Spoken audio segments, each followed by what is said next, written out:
Okay, welcome everybody to this research seminar at the Institute for Future Studies.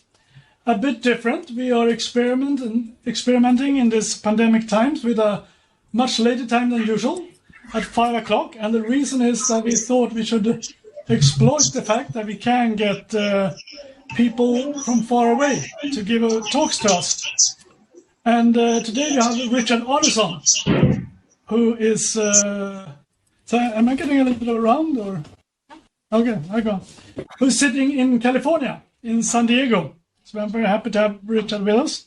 And he should talk about, should we reward the deserving? Some puzzles. And Richard is a very well-known political philosopher and moral philosopher.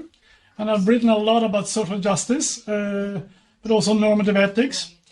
And I guess for many of us, he's well-known for his work on equal opportunities of welfare, on luck utilitarianism, and similar topics, but a vast number of articles.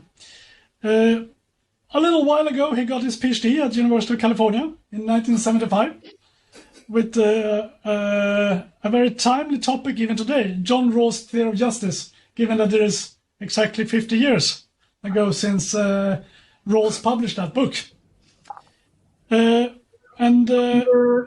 Richard has been at San Diego since 73, quite a while there.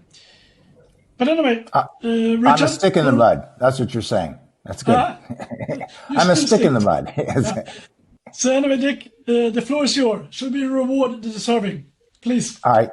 Next slide, please. Thank you all for coming. Many people believe that, for example, soldiers fighting in the just war effort who stand at their posts and are conventionally brave, deserve better treatment from their fellow countrymen than others who are cowardly or who abandon their post or who, like me, evade military service altogether. Some conservatives believe that a morally desirable feature of a capitalist market economy is that it tends to reward morally meritorious individuals who strive to offer goods and services that others will value, by comparison with shirkers and slackers, those who lack what economists call strong labor force attachment. So there's a natural thought here. We have pro tanto reasons to reward deserving persons, and public policies and institutions should be set where feasible to do the same. Does this natural thought withstand critical examination? That's the topic. Next slide. My starting point is just a simple, I always go for the simple, crass view. My starting point is a Derek Parfit prioritarian welfarist doctrine. It says, look, just think about states of affairs, ways the world might go, and we're going to rank them as morally better or worse. It says states of affairs are morally more valuable the greater the total of priority-weighted individual well-being, welfare they contain. How well are individuals' lives going prudentially, and we also are giving priority to the worse off. Priority says a well-being benefit or loss avoidance for a person is morally more valuable the larger the benefit, and also larger the worse off in well-timed well-being the person would otherwise be absent this benefit. So we're tilting in favor of the worse off. This is a view about states of affairs. You get a view of right action if you were bound to some degree by a duty of beneficence to bring about better outcomes, impartially assessed. And we're taking priority as giving us the standard for assessment of outcomes. If the duty of beneficence takes up the landscape, if it's the entirety of moral requirement, then we get a simple version of act consequentialism. Next slide. Act consequentialism just says, always do what will bring about the best consequences. So priority arises from an objection to utilitarianism, whether regarded as ranking states of affairs or in addition as a doctrine of right action. In the latter guise, utilitarianism says, do what will bring about the best consequences, always. Of the alternatives, pick the one that will bring about the most, the best consequences, and consequences are to be ranked by the total of individual well-being summed across persons that they contain. An objection here is that there are many objections to utilitarianism, but I'm concerned with this. Utilitarianism pays no heed to fair distribution of well-being across persons. Priority for the worse off says fair distribution involves priority for the worse off. Next slide. So a world of 100 people with total well-being of 100, all of it accruing to Gustav, 0 to the other 99. That's in itself morally worse than an otherwise identical world with a somewhat smaller well-being total, say 95, with the well-being distributed more equally across the 100 people. So that's what priority says. So these three asterisks here say Dick is stupid. These are objections to what I'm saying. So wait a minute. You're assuming we can sensibly make interpersonal comparisons of welfare, but that's false. That's a good question. I'm just assuming that. I have nothing more to say about it. Next slide. So a further thought is that fair distribution doesn't just consist simply in priority of the worse off. So consider again a world of 100 people, half badly off and half much better off, each world with a total well-being of 500. So the worlds have the same total well-being. In one world, saints, the truly morally deserving, are better off, and scoundrels, the truly morally undeserving, are worse off. And in the other world, the situation is reversed. In world 1, saints are all at 6 and scoundrels at 4. In world 2, each saint is at 4 and each scoundrel is at 6. So the claim is world 1, where the saints are better off than scoundrels, is by impartial assessment superior to world 2. And moreover, the idea is that deservingness matters not just as a tiebreaker. So it's got some significant weight. A world with better distribution in terms of deservingness might, depending on the numbers, be superior to one with a greater total of well-being and greater priority for the worse off weighted well-being. Right? So deservingness matters along with priority. Next slide. Again, this is the Dick is stupid, the three asterisks. Objection. Insofar as standards of deservingness are reasonable, they're just means for boosting well-being. The people we should call jerks or scoundrels or people of low moral worth or undeserving, these people are living lives less productive of good for others than those we should regard as saintly or morally admirable. So it's all just instrumental. Response. The idea that there's a non-accidental connection between being deserving and between such as to boost well-being or total priority weighted well-being is plausible. But the thought being explored here is that deservingness to some degree has non-instrumental, not merely instrumental moral importance. Next slide. So here's the simplest way, I think, to incorporate deservingness in impartial outcome evaluation. And then also into determination of right conduct. You just affirm double prioritarianism. Welfare benefits to a person are morally more valuable. A, the larger the well-being benefit. B, the worse off in lifetime well-being the person would otherwise have been absent this benefit.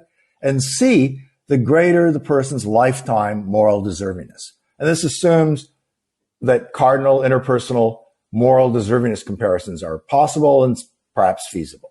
Right? So, and all three, A, B, and C trade off. They are weighted against each other to give us the ranking of states of affairs. Clarification. We're supposing that prioritarian considerations are part of enforceable morality. It can be permissible sometimes to coerce an individual to bring about a sufficient gain in double priority weighted well-being. Next slide.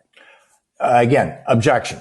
In any non-tyrannical society that ensures freedom of speech and association, reasonable people will not converge on standards of deservingness. They're going to fan out in allegiance to diverse, conflicting standards and in ideas of the good also. No sensible society-wide standard of deservingness is available, just as we don't have a sensible society-wide standard of the good life. And so we have to leave that up to individuals.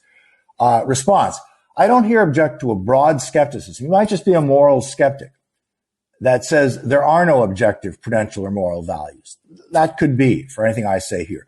But we should reject any asymmetrical position that supposes we can discern evidence relative best conceptions of right conduct, of what we owe to one another as apt for justifying exercises of state power, but denies that the same might hold for conceptions of the good for humans or deservingness norms. So what I'm ruling out is that says, what's the good life? Who knows? Who is morally more deserving? Nobody can tell. There are just a million different standards. But we can all agree on the difference principle or some standard of rightness and justice. It's asymmetry that I object to. Next slide. So double prioritarianism is an extremely simple doctrine, but still may be a mess, faces stiff opposition. So Matthew Adler prominent prioritarian, asserts that desert-modulated prioritarianism is a non-starter because it conflicts with Pareto norms we should embrace. In particular, well-being Pareto indifferent says if each person is equally well off in outcome X as in outcome Y, then X and Y are equally good.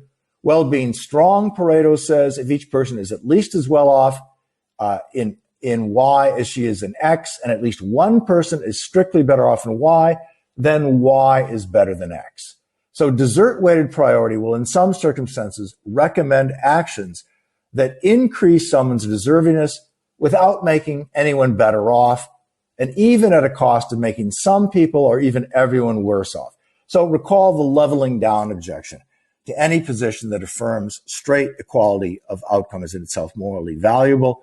We get the same problem here. The desert idea, priority idea runs up against Pareto, so it's just a non-starter.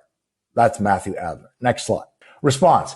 So Pareto, for me, is a pro tanto value. That means it's always a reason in favor of it, that the Pareto efficiency. Right? That's a reason. It doesn't rule the roost.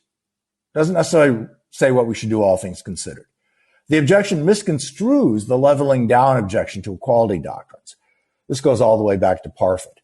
The objection was not premised on a commitment to Pareto, come what may. The objection was that when the naive egalitarian, so I thought I favored equality of outcome, but then when I realized that equality can be furthered just by mowing down the tall grass, by worsening the position of better offs without improving the position of worse offs at all, then I realized that my egalitarian concern all along was for improving the condition of the worse off. She holds that how one person's condition compares to that of any other does not in itself affect the contribution of any individual's well-being condition to the impartial assessment of states and affairs. Or in another lingo, her commitment is to person separability, which I'm taking as just that previous sentence. That's what person separability is. So next slide. So this is another objection. John Rawls has observed that even taking deservingness to arise from conscientious effort, which Rawls thinks maybe is the least crazy, but even if we take that idea, an intractable problem appears. It seems clear that the effort a person is willing to make is influenced by his natural abilities and skills and the alternatives open to him. The better endowed are more likely to strive conscientiously, and there seems no way to discount for their greater good fortune. So anything that you might possibly think you can take moral credit for, and pound yourself on the chest and say, I'm morally praiseworthy, that or the reverse, I'm morally blameworthy, that's going to be entangled with stuff that is just beyond my power to control, and there's no way to disentangle. So the response is, if we help ourselves to some controversial assumptions, we can maybe hang on to Rawls' suggestion, which I like, and free it from the intractable problem. Being more or less virtuous, in the ordinary sense of being virtuous, often depends on factors beyond one's power to control. Given my genetic dispositions, my propensities, I just can't be brave. It's just not going to happen. I'll tell you stories if you want, but just take it as an assumption. Dick cannot be brave. Dick can be cowardly, will count as cowardly, not brave, but that's beyond my power to control. Doing what's morally right has the same liability. So, for example, it's the same problem about striving to do what's right can be difficult or beyond my power to control. Figuring out what's right may hinge on my obtaining information I cannot get, or being able to solve a complex mathematical problem. You can solve the game theory problem. I can't. So I can't figure out what's morally right. Again, beyond my power. So, next slide. We should just accept the control principle. I mean, I don't argue for this. I just take this is just rock bottom intuitive. One can be morally responsible for something and hence liable to be judged morally praiseworthy or blameworthy, depending on its quality, only if the thing lies within one's power to control. And continuity suggests a companion principle, which I also just assume. The harder and more painful it would be to understand what morality calls on one to choose and do and to try to do that, then adjusting for the stakes, the greater the moral credit that accrues to one if one successfully tries to do that, and the greater the moral discredit, the more you become morally undeserving, the more you're morally blameworthy, accrues to you if one does not. Right? So the stakes matter. I mean, it's almost impossible for me to dance when I should with a partner, with my wife, for example, in ordinary situations. It's just too difficult. You really can't blame me for not doing it. But if the stakes were very high, if I could save 10 people by dancing with my wife, then I could do it. It wouldn't be that hard, right? So stakes will matter here. Being a person, I think, one will confront the moral question. What do I owe to others by way of consideration and treatment? I think we wouldn't be persons if we didn't face this question. I think you face this question even in hunter-gatherer society, where the society has no cultural resources or conceptual resources for us to make much progress. You know, I might live in a hunter-gatherer society where they're just the rules of the tribe and no way of talking about what's moral or what do I owe to others. Still, I think if I'm a person, the question will occur to me. Next slide. So here's what makes you deserving. First pass. You can't, it lies beyond your power to control to get it right. It may often lie within your power to control to actually do the right thing. The more one tries to dispose one's will toward identifying what one morally owed to others and towards doing that, what's right, as I take it, the more deserving one is. But making such conscientious effort might be pointless sometimes. Think of somebody who's fussing about trying to get your will oriented right in matters that are just small potatoes and not very important. I can come back to other examples of this if you want. So one knows one cannot identify what's right to do. Or I know that if I did figure it out, I couldn't do it anyway. So what's the point? There isn't any point. So back to the drawing board. Deservingness second pass.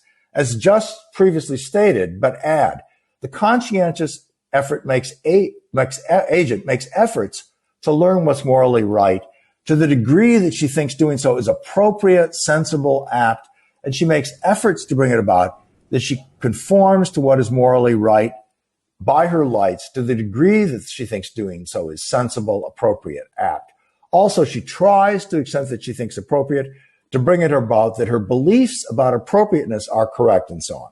There's a regress here. I think it's harmless. Next slide. But obviously, people will differ in their native traits and propensities, given them beyond their power to control. The genes you got from your parents, for example, your early socialization, that affect the degree to which they become deserving by the second pass formulation. So let's make another revision. Deservingness third pass.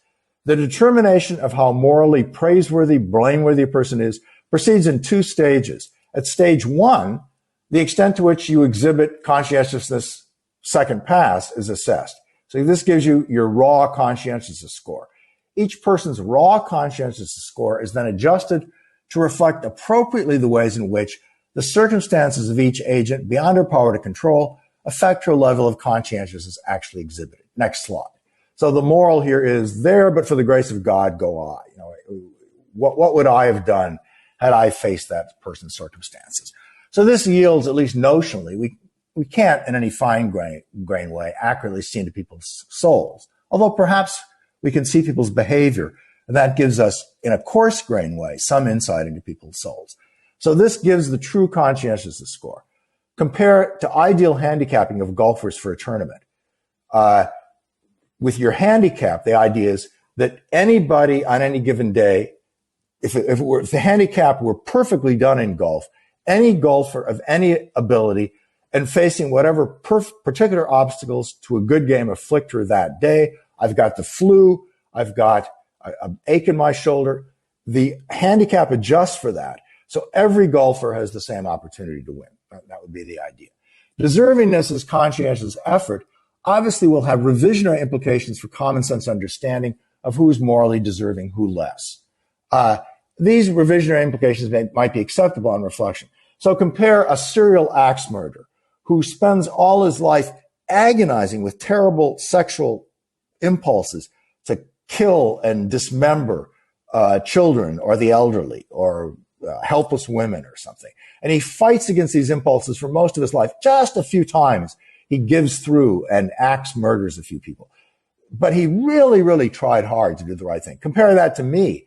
I've got ordinary bourgeois life, ordinary bourgeois circumstances. My crimes might be quite small, getting drunk at my brother's wedding and obnoxiously spoiling the party. But it would have been so easy for me to do the right thing. And it was sort of a big deal. My brother's wedding was important to him. And so I really screwed this up. So if we compute deservingness, my true deservingness score for doing things like that, getting drunk at my brother's wedding, may be much lower than the serial axe murder, right? So it's revisionary, but that when we think about it, that might be perfectly fine. Next slide. So again, here's an objection to what I'm saying. Double prioritarianism has perverse implications. I've got a couple examples, but maybe we can just do with one. Suppose there's unfortunately nothing we can do to prevent Carmen, who's near death, from suffering a huge well-being loss. We can't cut short her life or otherwise prevent her well-being loss. She is going to have bad things happen to her. There's nothing we can do about that. But we can bring it about, or at least we can tempt her so that we can raise the chances that she will orient her will towards evil and become less deserving. And so her impending welfare loss that she comes to have will have lesser moral disvalue.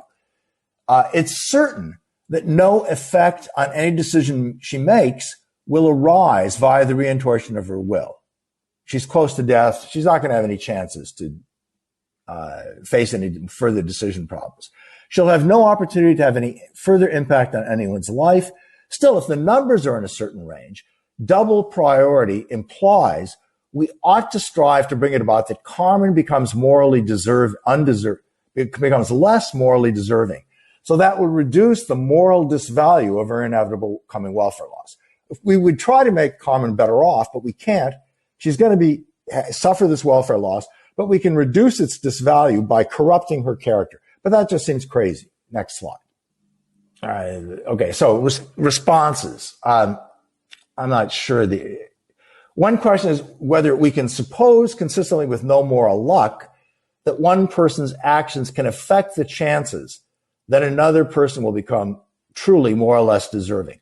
Won't one's action, trying to corrupt another person or tempt them, just be another circumstance for which one must fully adjust to compute somebody's true moral deservingness? So that's the question. That's a big topic. But maybe the answers are respectively yes and no. I mean, it might be that consistent with no moral luck, it is possible to make a difference to someone's chances of becoming deserving or undeserving. So I'm going to set this aside. I'm going to assume that it is possible for people to do something that might affect somebody's future deservingness. Second, maybe the response to the Carmen example reflects a deontological conviction that one morally ought never to corrupt another. So suppose we have that deontological conviction. It's just a rule of right action. Don't try to corrupt people or make them evil.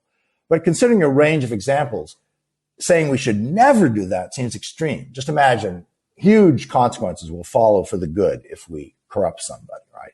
So maybe that helps, but it doesn't solve it completely. 3. So maybe one holds that becoming morally corrupt in itself makes one's life go worse for one. So seeking to corrupt Carmen is just piling further misfortune on her. There's a Victor Tadros story here that I'm going to skip over, but we can come back to it, that illustrates this claim. But I think this is a big issue, but I think we should adhere to a non-moralized idea of what is prudentially good in itself for a person. So I can be a morally bad person and still have a great life. And becoming morally bad in itself doesn't make my life go worse. The Tadros example was with young Genghis Khan saying to his mother, I don't really want any of the conventional careers around here. And the parent says, oh, whatever makes you happy, Genghis, we'll support you. And Tadros says, that's silly because it completely blights your life if you spend your life wrongfully killing hundreds of thousands or millions of innocent people. That's a terrible life. Bad for you. I actually think Genghis Khan probably lived an extremely good life in prudential terms, because prudential well-being just, did you lead a good life is ambiguous. It can be a morally good life, morally admirable. No, Genghis Khan does not lead a morally good life, or Tony Soprano or something, a mafia person. But prudentially good, that's a different question. It's that's the claim, right? So that thought, but if that thought is rattling on our brain, that might be part of the response to the Karman issue. But we can just stipulate. I mean, I think the Karman example might convince us it's a better world pro tanto in itself when people become more rather than less deserving.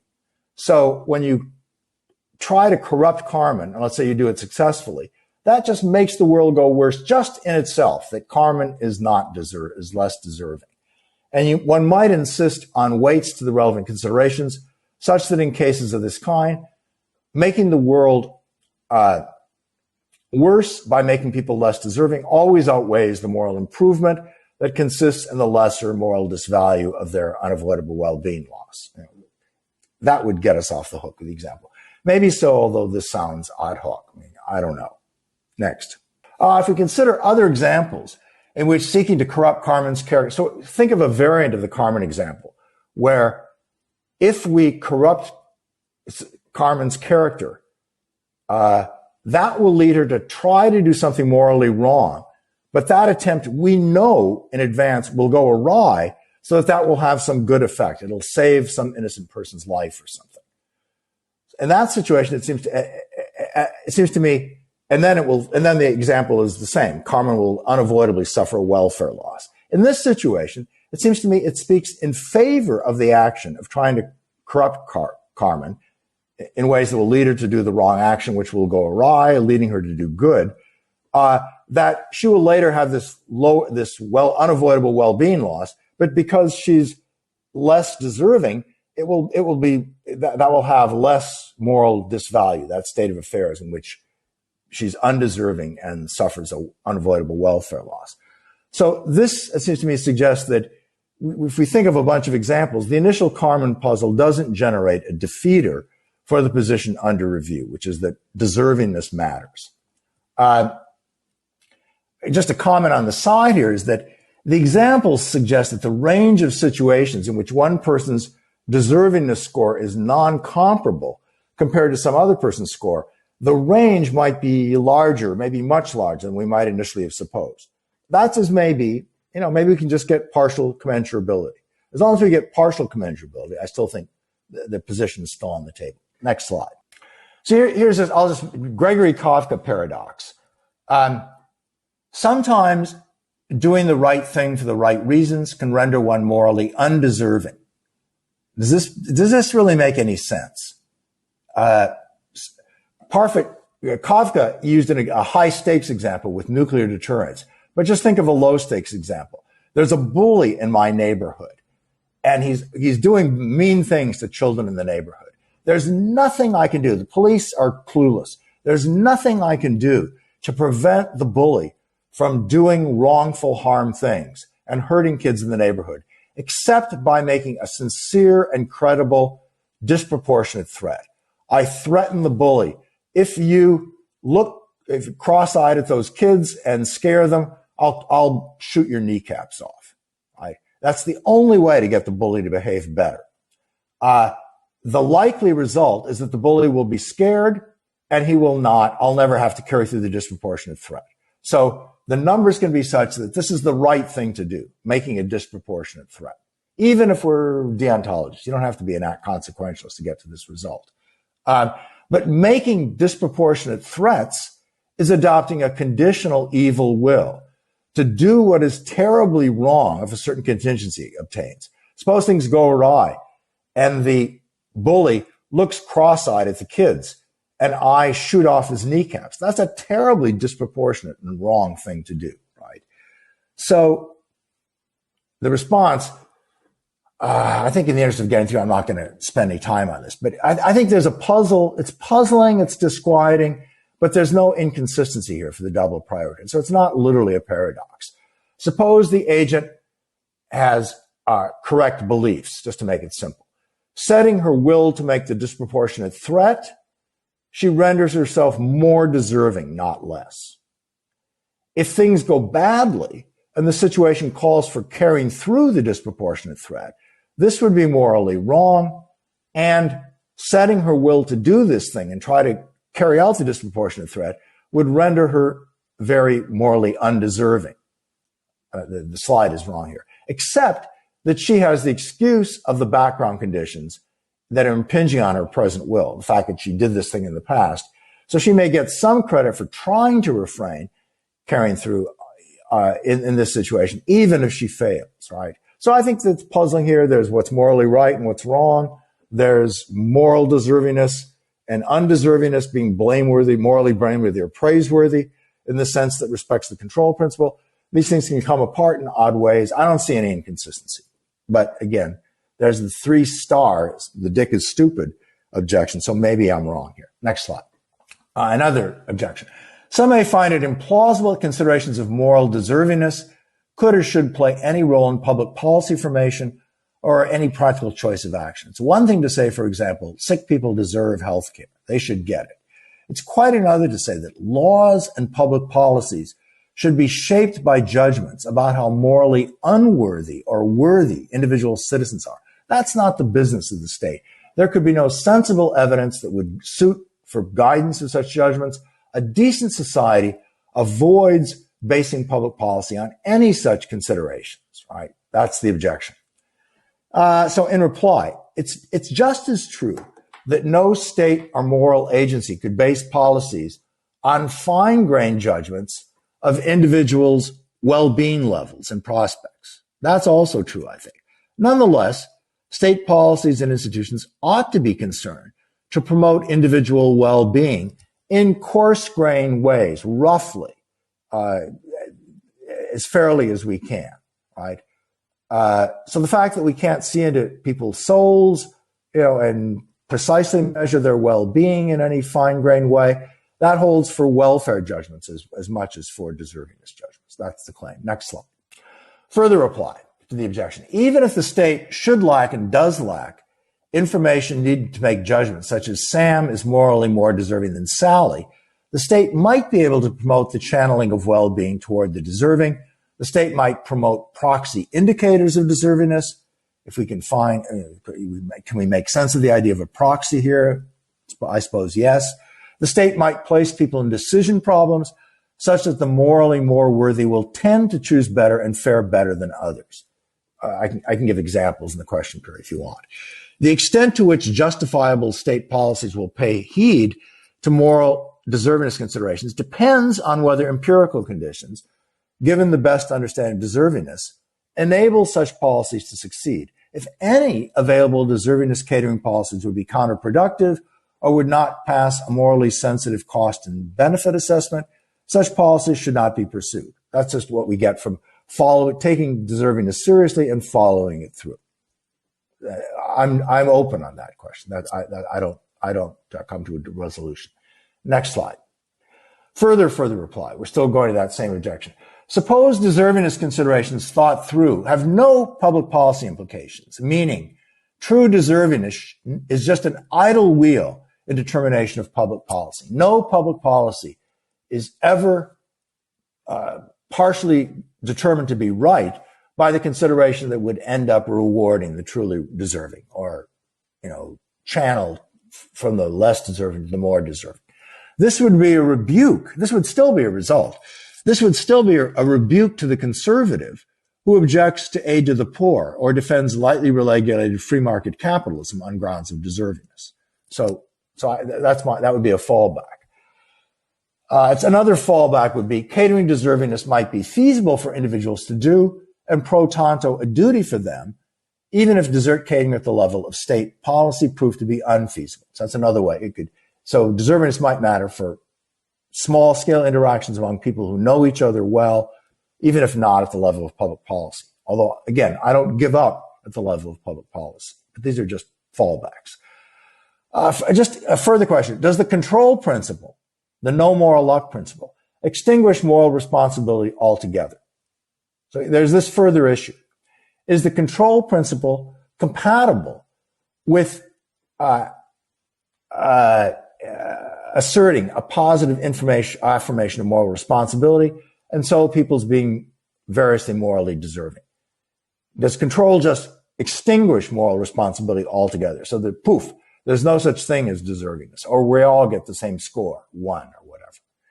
To me, that doesn't have 3 asterisks. That's not an objection to me. That's left an open question. No stand is taken on that in this discussion, or for that matter, in any of my work on deservingness. Next slide. So the prioritarian who accepts deservingness as a priority factor should be interpreted as saying, if people can be more or less morally deserving, then their degrees of moral deservingness affect the moral value of the welfare gains and losses that accrue to them. The prioritarian position on describing is committed to the truth of this conditional, not the truth of its antecedent clause. Who knows? Maybe all human choices are deterministically caused events such that the chooser cannot be morally responsible. Dirk Parable. All right. But if either 1, compatibilism, determinism and moral responsibility are compatible, or 2, so-called free will libertarianism, determinism and moral responsibility are incompatible, and human persons have free will, if either 1 or 2 is true, and who knows, maybe 1 or 2 is true, then there's room for moral deservingness to play a role in moral doctrines, including in the doctrine of prioritarianism. Next slide. So I'm just about finished, actually. So again, here's another Dick is stupid objection. Even if deservingness were in principle an apt consideration affecting reasonable public policy choice, the deservingness stage 3 version advanced here is non-operationalizable, not just in practice feasibly, but even in principle. We can't measure how deserving one person is compared to others.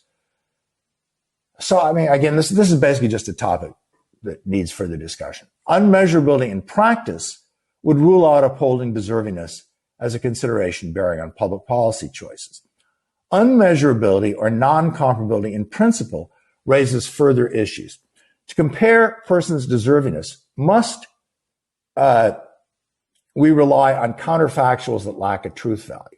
Suppose my brother and I enter a party equally disposed to get obnoxiously drunk. So think of my brother and I as just, in morally relevant ways, our will is set exactly the same as we enter the party. But he gets stuck in a corner away from the bar and can't get away from some boring person. And only I behave obnoxiously.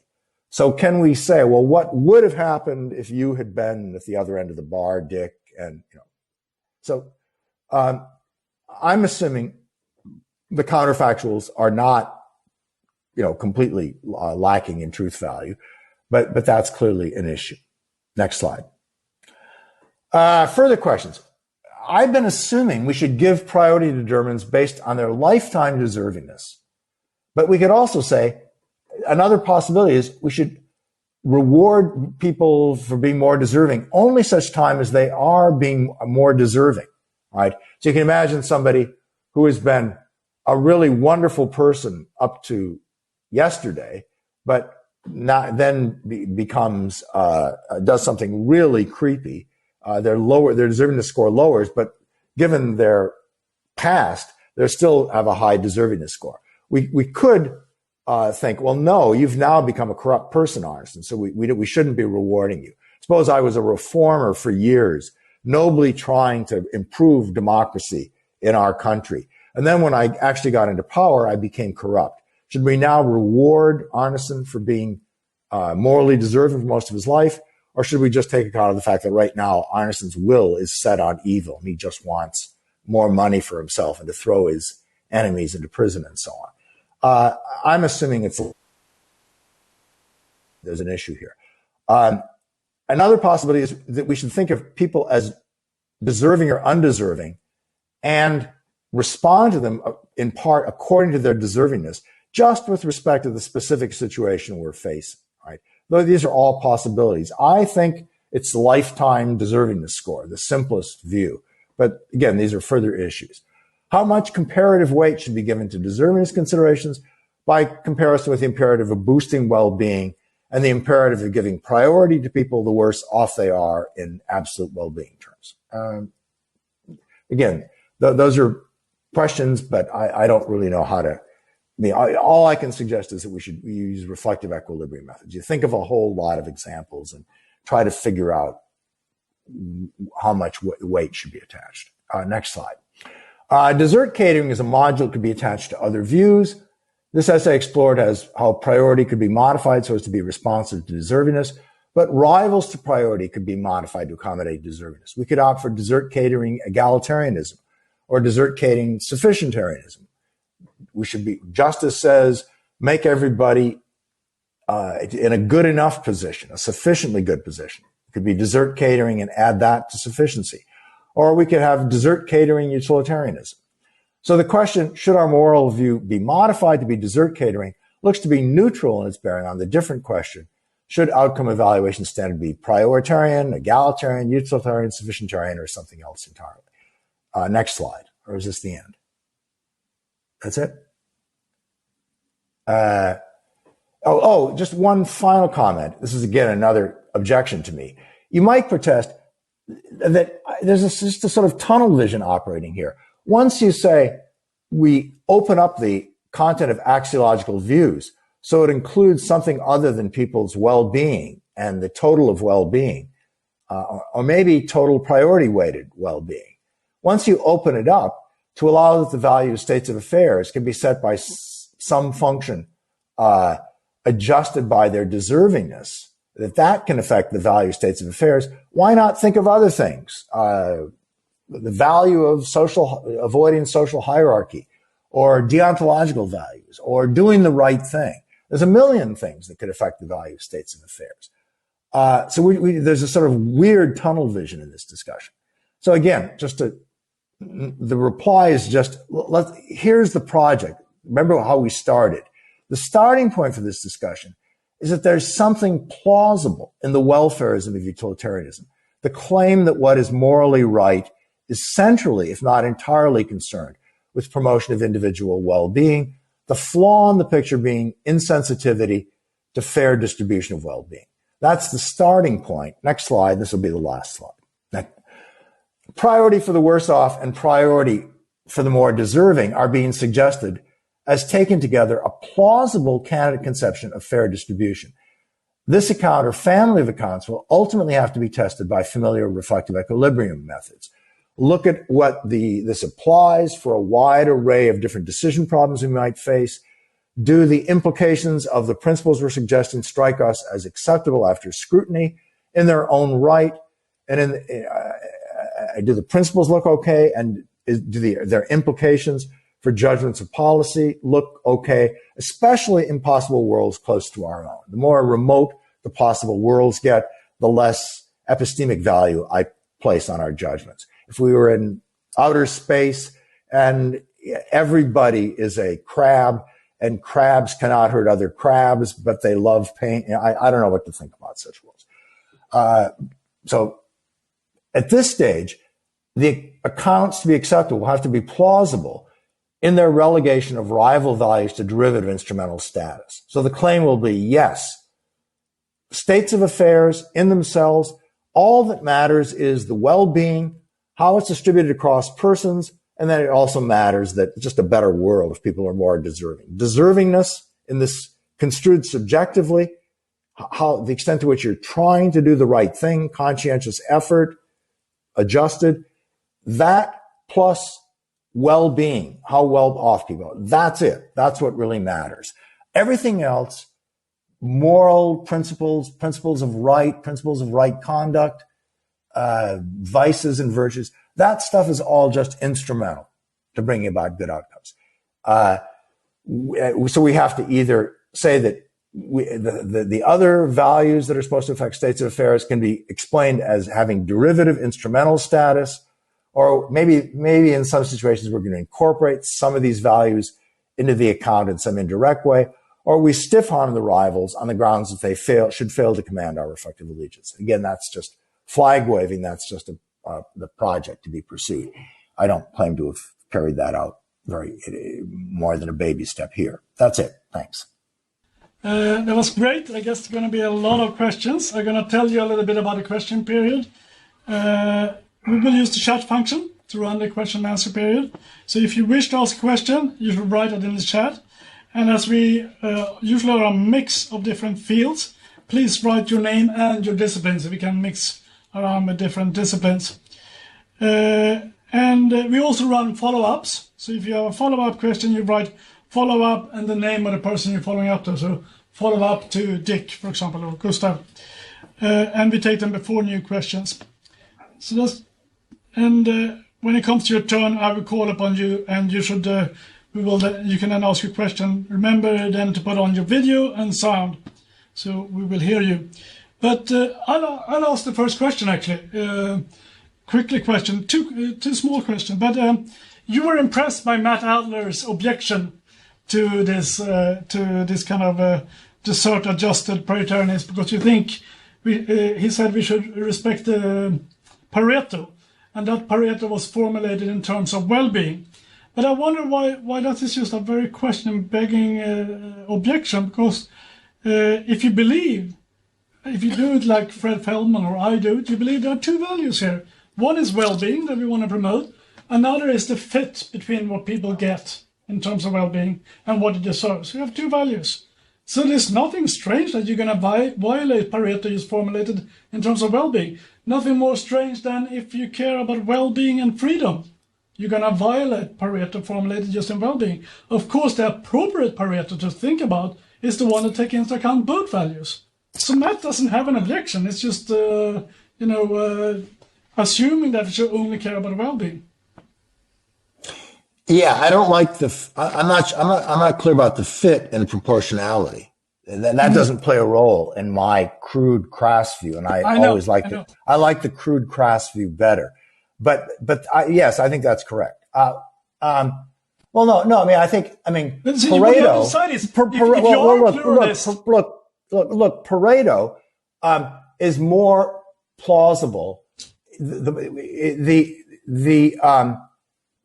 I mean, well, what's the way to put it? I mean, suppose we don't just say Pareto isn't just we want outcomes to be better rather than worse. It's rather it's a welfarist idea that what makes things better is people's lives going better, and or some function of people's lives going better, and deservingness goes beyond that. And my response to that is that Pareto, construed in this narrow way, is a pro tanto value, but it can be overruled by other things, for example, deservingness. Now, I'm not sure that's allowing the objection, but then I'm going to say it's dismissed in the way I suggest. So I'm not sure there's more than verbal disagreement between us here. But don't you agree, if you have a pluralist axiology, I mean, you have to motivate why you should apply Pareto to only one part of the axiology rather than the whole part of the axiology? And you can have some idea. Right. Yeah, that's right. Yeah, that's right. Once we're building deservingness into states of affairs, then it's just, we're already, in effect, that's what I'm saying. Right. So Matt is just wrong. That's what I'm saying. Okay. Anyway, we have more questions. I've never been right before. Even if I can ride on your train and be right, I'm still nervous that if Pat says X and I say not X, I don't know. I'm inclined to think Matt that is right. in a very convincing way. We have questions from the audience, and the first question is from Anka Gauss, if she can get online or the video. Anka. Yes, can you hear me and see me? Yes, it's good to hear your voice. Hi, Anka. I should just mention that Anka was supposed to give the talk before you 1 week ago, but unfortunately we have to move them around. But it's nice to see you now. Very nice to see you, and thank you so much for the paper.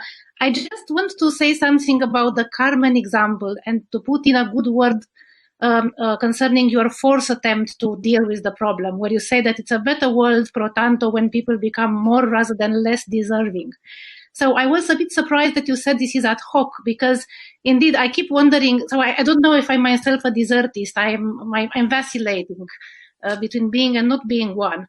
But I think that probably a strong appeal for desertism has to do with this kind of strong intuition that it's a better world, one where, other things being equal, there are more deserving people who have more of the desert basis of the kind you discussed today, like virtuousness or good character. So it seems to me that myself alone, putting myself to the side, many people who would reject your view, your view that deserts should make a difference to the fairness of distributions, like Scanlon, for instance, but who believe that people can have a desert basis in virtue of which they deserve reactive attitudes, are likely to think that it is a better world, one in which you have more good people than fewer good people. So I even wonder whether being indifferent, whether thinking that it's not a better world, one in which you have more good people, can actually be squared at all with a desertist view like yours. And in this case, it seems that it's a very easy solution to the Carmen problem, no? Yeah, but I mean, I guess I have some unclear worries here about double counting. So on my view, it's just a better world when Carmen is more deserving. But her being more deserving or less also affects the moral value of welfare gains and losses that she gets. And I mean, I'm assuming that if we're worried about double counting, we can just adjust the weights to make that work out. There's another consideration in what you're raising here, though, which is that maybe the appropriate response to desert is never well-being gains or losses. That is, Sally behaves really well, and so the appropriate response is, let's give her an ice cream cone, right? That's what's appropriate, is that we should judge her as being morally praiseworthy, and positive reactive attitudes can come in. And again, if you take that line, there's nothing in this paper that should convince you otherwise. But I will say, I just have the starting point intuition that that well-being is an appropriate response. Well-being increase is an appropriate response to being deserving, and I think that's true independently of our actions in a way, right? That is, if Carmen is morally really deserving and an asteroid just barely misses her, it's better that the asteroid misses her. And it's good that if the asteroid missed her, even if she were the worst skunk in the world, but it's a morally better state of affairs that she's well off given her deservingness, right? And you might just block that view. I mean, this is not an argument, but I know I have the same, that I'm not alone in the intuition, because, for example, Shelley K. I mean, here's another way to think about this. Well-being is a response to deservingness. Suppose there's a Christian, I'm just wrong. There is a God. And it's not only it's a God, but it's a punitive God. There's a heaven and a hell. I think this is terrible. It's terrible that there's a hell and that people are suffering. Maybe not for infinite. Leave infinite off just big. They're going to spend years and years in terrible pain. This is terrible. This is just too much. But there are two possible heavens and hells. Both situations are terrible. And this God is very bad God. But the world in which the saints end up in heaven and the scoundrels end up in hell is surely better than the world otherwise the same, in which the saints end up in hell and the scoundrels, the jerks, the creeps, the Hitlers, whatever, all end up in heaven, right? So that's the basic thought, that well-being, is an appropriate response to deservingness. And although it might seem odd, we might be worried about effects on Sally's character or something, but the response, Sally is so deserving, let's give her an ice cream cone. That's correct. That's my view. Am I allowed a quick comeback? Yeah, sure. Go for it. I just ask you to elaborate again on the double counting. I'm not sure I understand. So my suggestion was that the world is better in one sense, the more people who have the deserved basis it contains, irrespective of how the distribution of well-being is in that world. And on another count, it is better if the distribution of well-being and ill-being follows desert.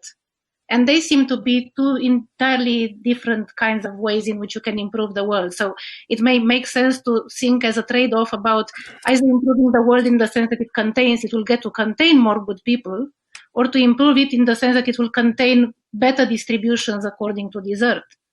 But where is the double counting? I think you've convinced me.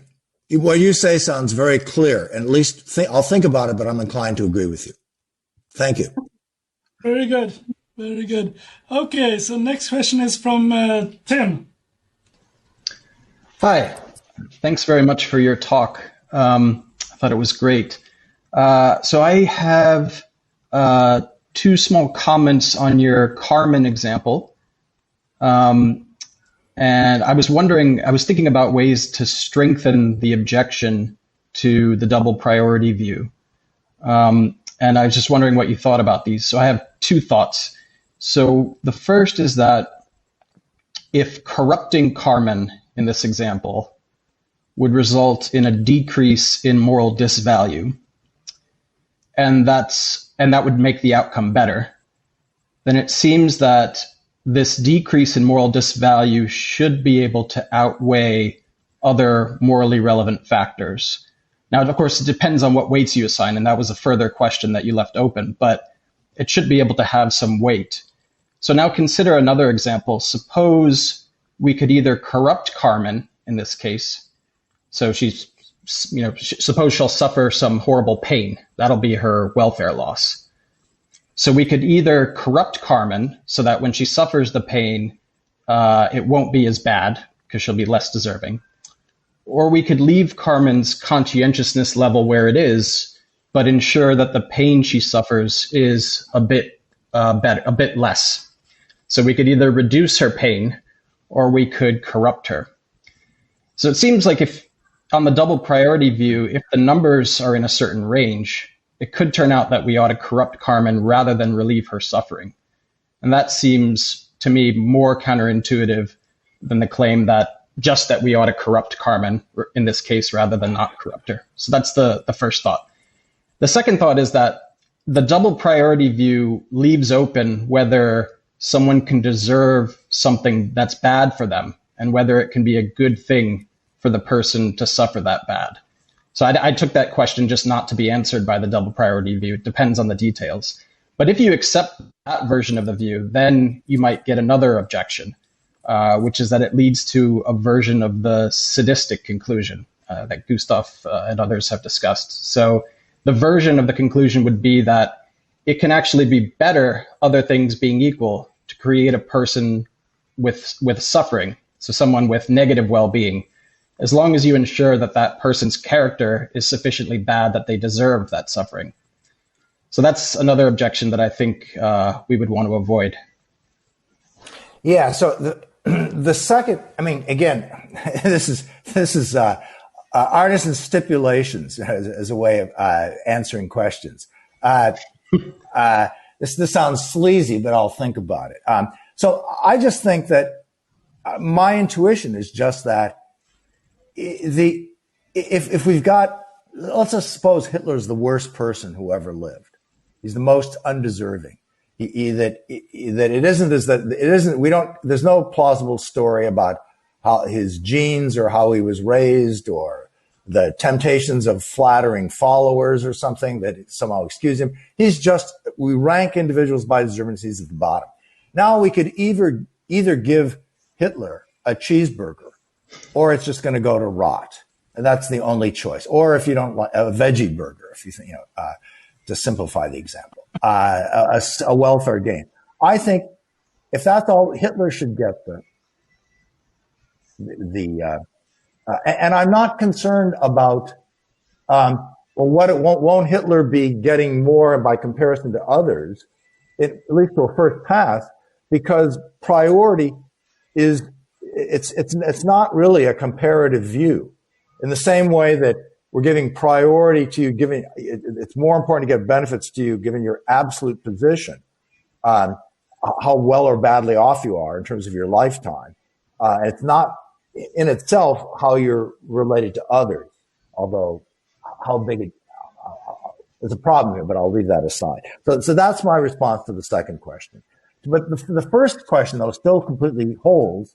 And there, I want to appeal to aptness. And I'm not sure whether this really works. The thought would be, if Carmen is never going to face any decision problems in which she can, by having a better character, she's more likely to do the right thing and get well-being gains for people, or avoid well-being losses, or channel well-being in a better way to the more deserving rather than the less. If nothing like that is in the offing, then I would say that even if it was true that if she could become that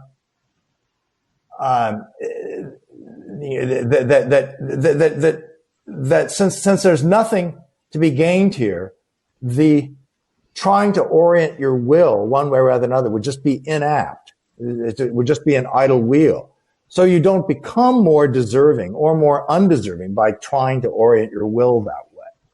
So the claim would be that if we think about this, not deservingness in general, but the specific version of deservingness that I'm trying to peddle in this argument, that objection doesn't really hold.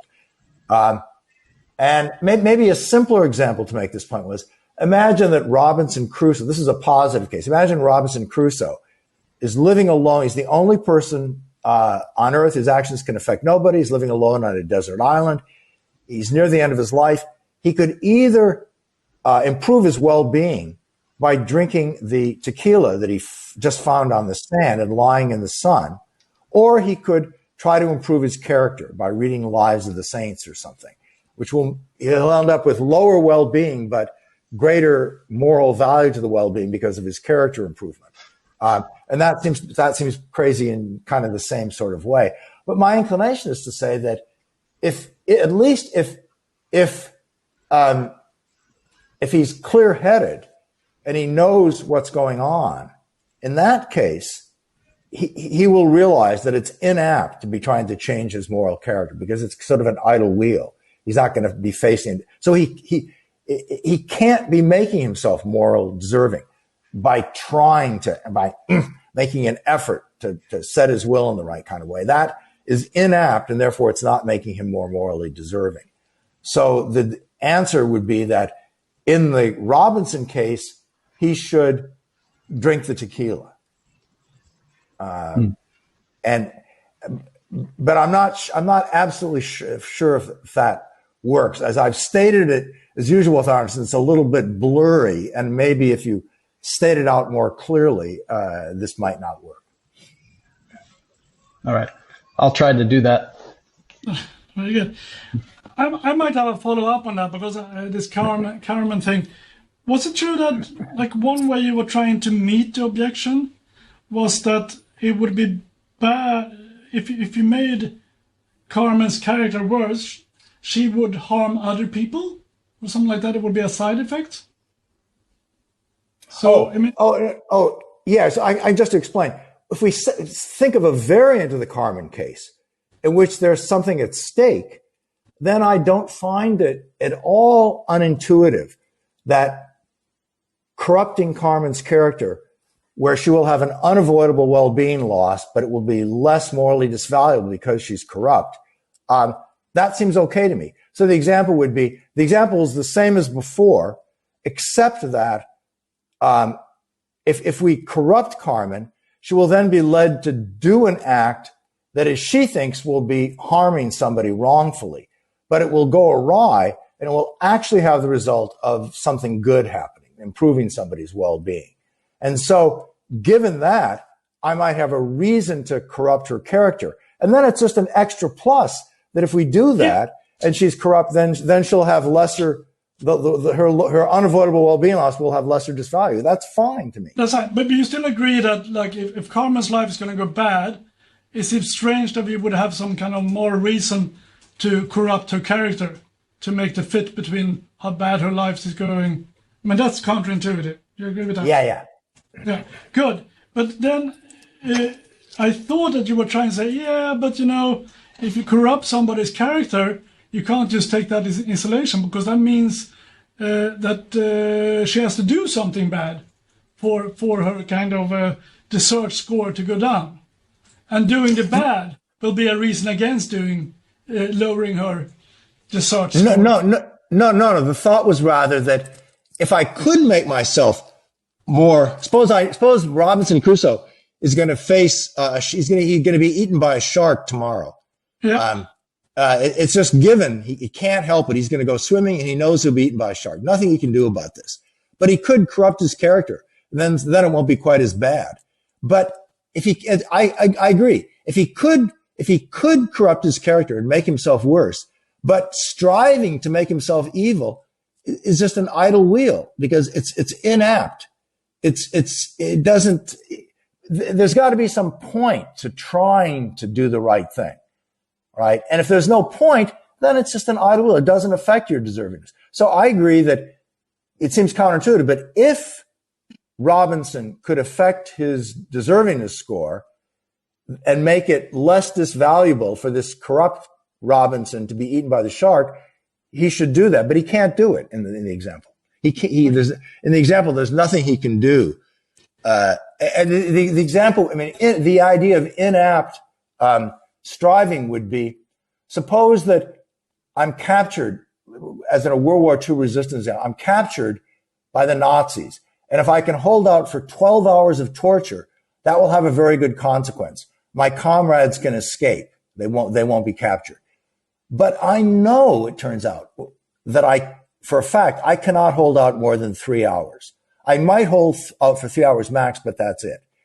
But 3 hours will do no good. There's no chance that will make any difference. In that case, it seems to me, I don't make myself more morally deserving by trying to hold out for 3 hours. When the prison commander looks at me and grabs for the pliers, I say, okay, I give up, because it wouldn't do any good. I don't become morally more deserving by trying to hold out for 3 hours if that would do no good. It's inapt, right? That's the thought. Very good. Okay, so we do have more time, at least 20 minutes more time for question. So please put yourself in the chat. But the next person is Christer. Christer Byqvist. Well, there's a follow-up from Shlomi. Hi. Good to see I you. missed that follow-up. Okay, should we take the follow-up from Shlomi first? It's not in my list. Oh yeah, I see it now there. Okay, a follow-up from Shlomi Segal, who will also tell us about election results. What's up now? Anyway, Dick, I wanted to press you on a little bit more on Tim's second question, because I'm not sure you've answered it. So, if there is a given amount of negative well-being in the world, A, does corrupting a person's character equals bringing into existence people who some way you mastermind them to be non-deserving, A? And if it's the case, would you still say, yes, giving a fixed amount of negative well-being to be had, I bite the bullet. It would be good to bring in more non-deserving people. I would take it that's more in line with Tim's sadistic objection. And if that's the case, if your answer is you bite the bullet, then maybe you want to incorporate something about Wait, so there's a fixed amount of negative well-being, and we could bring it about that or at least we could increase the chances that people will become morally more deserving, less deserving. Yeah, I think I have to accept that. You don't need to accept that. I mean, why couldn't you just have a negative value for people with negative well-being, even if they're extremely deserving? That's always a negative value together. That's easy to set it up like that. Of course, the worst thing is that... Yeah. The worst thing is if a person deserving positive alpha get negative alpha. That's bad. But it's still the case. It's better that a negative alpha goes to somebody who's deserving it, but the total value of that is always negative. So you should never create people with negative alpha that are deserving it. And there's no problem to set it up like that. Yeah, that's what I meant by other things being equal. So given... but you've got a fixed amount of negative well-being, right? So is that counter? But now I'm losing the idea, the thought that it's counterintuitive. No, it's a friendly suggestion. I'm saying only if there is a fixed amount of negative welfare, then it's sort of okay to bite the bullet. But otherwise, I think it's extremely counterintuitive. Yeah, I want to just say yes to that. Is that, yeah. That's good. Maybe we should say yes to that and let Christer speak. We never heard Christer. about the elections. Yeah. What about elections? Did you... Do you really want to hear about that? We have elections like every 3 months. That's true. Just bear in mind, BB forever. That's easy way. That guy seems to live forever. Anyway, Christer. Thanks for the bad news. Yeah. Okay. Hi. Thanks. Good to see you. Good to see you. Yes, I have a question. It might be based perhaps on a misunderstanding, but let me try it on you. So let's say I'm a really good anger management guy, and I have this person who I can help with anger management, and I'm the expert on that. That person cannot help herself with anger management. There are two options. I can either not give the person anger management and make the person happy, but I can also give the person anger management and make the person happy. So you have a combination there. A very nice therapy for anger management, which makes people happy too. Well, if I make the person, if I go for the anger management option, I guess I make it then easier for the person to deal with her anger, right? She's now having a hard time, right? It's one of those constraints that's sort of beyond her control, right? But if I may help her, I'm the only one who can do it. She can't do it. And she can't, let's say she can't even ask for it. Let's say she has nothing to do with it. But I can do it. And then if I start going with this anger management, she will have an easier time to orient her will towards the right things. She's less deserving. She's more deserving if I don't do anything, right? So it looks like the best option for me to do is just to make her happy, not to make her happy and give her the anger management. Is that true? And we're assuming that the making her more deserving will have no effect on anybody else? Yeah. Okay. Well, I mean, this is not a response, but maybe just a further puzzlement. I have some inclination that in ordinary life, suppose I'm a person of very bourgeois lifestyle. I live in Southern California.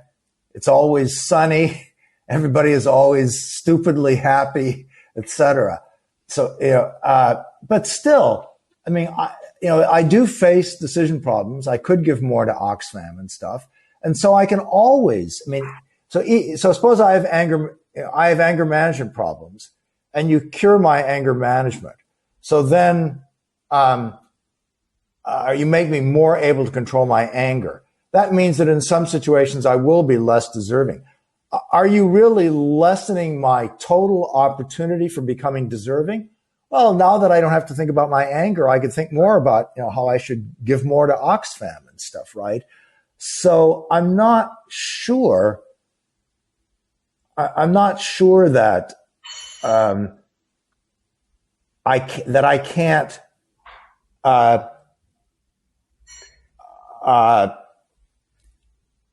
But that's just stipulation on the example. I'm just assuming everything. Yeah. You're right. I'm wiggling away here. You're right. Just using for example, right? So So why?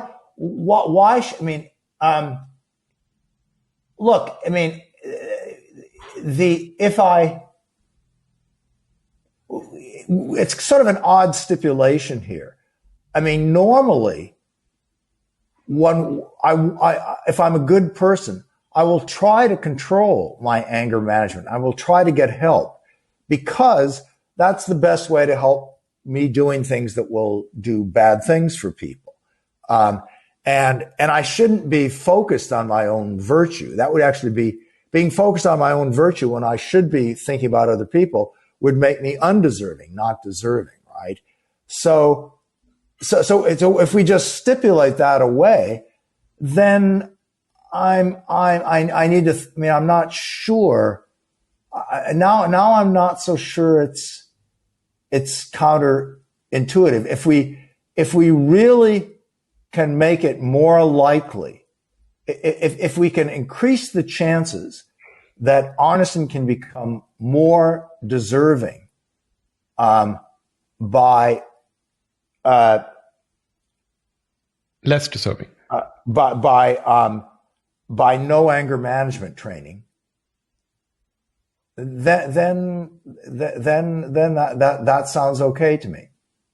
I'm not sure if we're clear about your example, then I'm not sure why I can't just bite the bullet.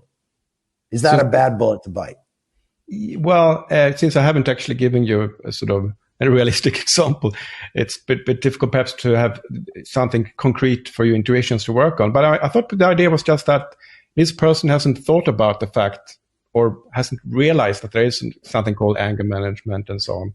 Perhaps not self-aware in a way that, okay, I have an issue with anger, perhaps doesn't know that, right? I am the one who knows these things. I am the one who can make the person either just happy or slightly more happy, perhaps, and also make sure that person can actually manage the anger. But by doing that, I will make the person less deserving. So this extra bit of happiness will not count, right? So perhaps it might actually be better for me not to give the person the anger management, which that sounds odd, right? Doesn't it? It's hard to rule out confounds because, I mean, on a simple, bare objective list account of well-being, I think that knowledge is an achievement and it adds to one's prudential well-being. But not all knowledge, counting grains of sand on the beach is no big deal. So theoretical knowledge of what counts is what counts. But I also think personal knowledge of my character, not knowledge about the kind of person I am, including just particular facts about myself, adds to my well-being. So the fact that you can make me more self-aware and make me aware just that I have a problem with anger management, which I didn't know before, that's going to be a well-being. That's going to boost well-being, I think. So we'd have to, again, I'm not saying you can't get an example that doesn't nail me to the wall, but we need to be careful about the confounds that are kind of entering in. And even if not explicit in the example, they're affecting one's judgment, right? This is why, I mean, we need to be Francis Cam methodologists, right? In order to do moral philosophy, you need a lot of examples and vary the examples along many dimensions to have some sense about what's driving our intuitions and whether when that comes to light, whether I can. The last fix would be just to say that if you give the person happiness and not anger management, I can still make sure that person understands that she has an anger problem. That's good. That's good. Now I think we're back to a case where I can just bite the bullet. Well, okay. But I'll think about it. Thank you. Yeah. We have more questions, so I should let in the next question is from Julia. Yes. And you have to speak. Can I? Yeah, you should. Do you hear me? Can everyone hear me? Yes, I can hear you. Good. Okay, so hi everyone. Hi Richard, thank you for your talk. I think I feel quite sympathetic to the general idea.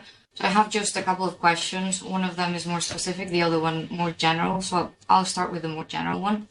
So you said toward the end that deserved catering is a module that can be applied to any view, prioritarianism, egalitarianism, utilitarianism, and I was thinking about how it would do so to egalitarianism in some cases of value conflict between equality and desert.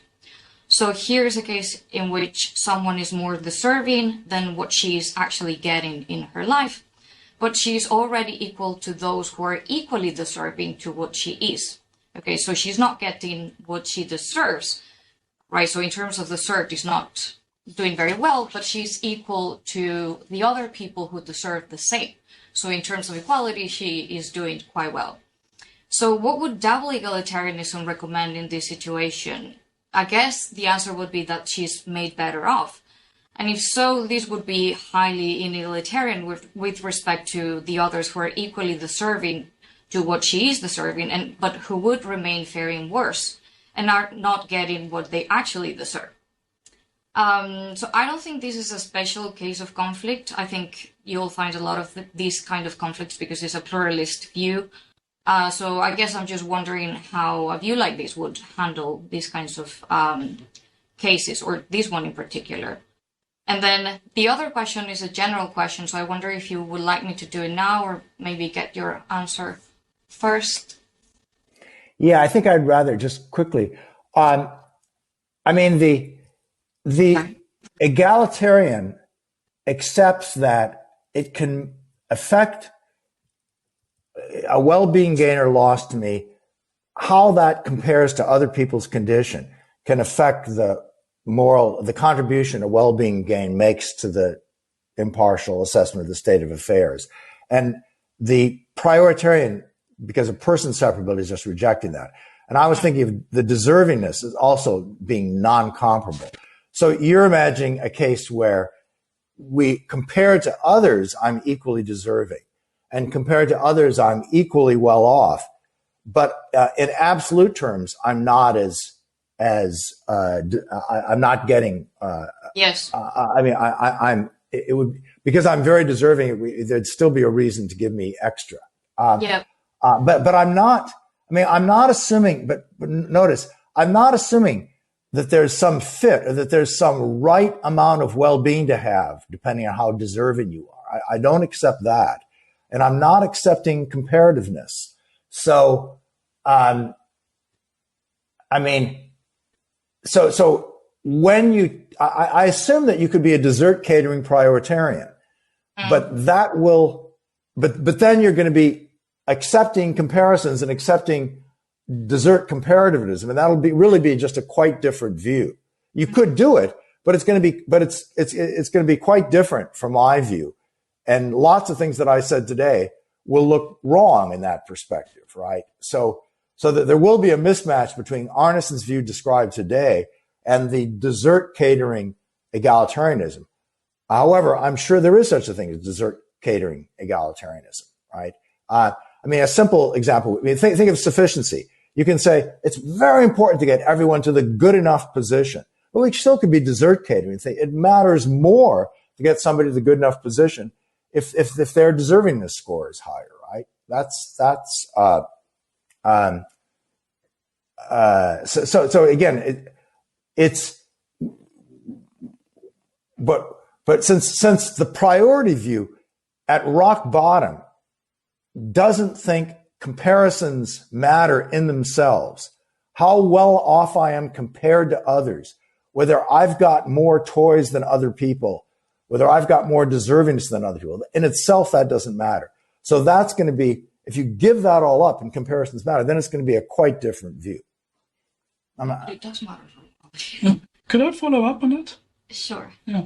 I think Julia's question raises a general question. It is why you're going for these two components. You have like prioritarianism and then you have dessert catering prioritarianism. Yeah. Because you could see that prioritarianism is just derived from dessert. You could have this idea that people deserve well-being, they deserve to have good lives just by being human beings. And actually they deserve, of course, more the worse off they are because we want them to get further up. And actually you can easily, by that way, even mathematically derive prioritarianism as just something coming out from a dessert theory. And then you can say, we should not only have, as a dessert base, we should not only have the fact that people are human beings or they are welfare bearers or something like that to expand a little bit outside that. Then you add on these other things about conscientiousness and other things. So that's in one way you can say that the most natural dessert catering theory is prioritarianism, because it's just derived from one idea of dessert, that people deserve to have good lives. Right. You can use the word dessert in different ways. Yes. But my notion of dessert is tied to your deservingness score. And just coming out of the womb and, just being maybe I'm 2 years old and I've become a full person, let's say. My rationalization capacity is developed. I have a 0 deservingness score, right? Why? In my terminology, I'm not going to say that the baby deserves, the 2-year-old with linguistic capacity. Is something? Do I make a linguistic error? But you can say, let's just call it. But I think this may be just verbal. There can be deservingness, Gustav, and deservingness, Dick, and they're just two different ideas, and they can fit together compatibly, I think. But I'm using deservingness in such that it's only via your conscientious effort that you get positive deservingness. But that's fine, Dick. But I think you could get a much better theory if you expand it, because then you could show that, prioritarianism is actually coming out from the idea of deservingness. And that also opens up the space that you want to have more desert-based than just being a human being. And it could be conscientious effort, something like that. So that this kind of becomes a neater theory. So it was a kind of friendly fire. Yeah, I want to think about that. I want to think about that. Can I just throw something out before? I'm not sure anybody can react, but I just want to throw this out. And that is, it may seem that at bottom, taking deservingness theory, if we're suspicious about compatibilism, is relying on some crude free will doctrine that really doesn't make any sense. And you have to explain it and make sense. And I think that's a dead end. Because I think if there is such a thing as free will, it's an empirical claim. And what it means roughly is that there's something correct in the phenomenology of choice. Because I'm not aware consciously of the causes of my choices, if they are fully caused, as a reflective choosing agent, the phenomenology of choice is that it's up to me and that the future is a garden of future past and I can choose various things. I'm also aware of constraints. I'm aware of temptations and addictions and stuff. That comes to consciousness. But the phenomenology of choice is that I just have, within some degree, some free will. The free will hypothesis is just that will ultimately turn out to be empirically correct. The neuroscience of the future or whatever. Is that correct? I wouldn't bet on it. But we shouldn't be trying to explain this idea now. That would be just like trying to explain non-Euclidean geometry before we've explained it. We're just going to start talking nonsense, or explaining in the middle of the 19th century quantum mechanics before we've invented the concepts. You just can't do it. If free will makes sense, it will make sense in terms of neuroscience with concepts and asking questions that we haven't really thought of yet, and we just have to wait and see. So that free will advocates should just resist. And so that's why most free will discussions seem to me are lapsing into confusion. But that's just because they should just not say anything. That's anyway, that's the claim. Well, on that point, the official part of the seminar is over. You can all hang for a while more if you want. We can chat. But the official part is over. So join me and thank Dick for this lovely talk and discussion. And thank you for all the comments. I wish I had better answers, but thanks for all the comments. They've been helpful.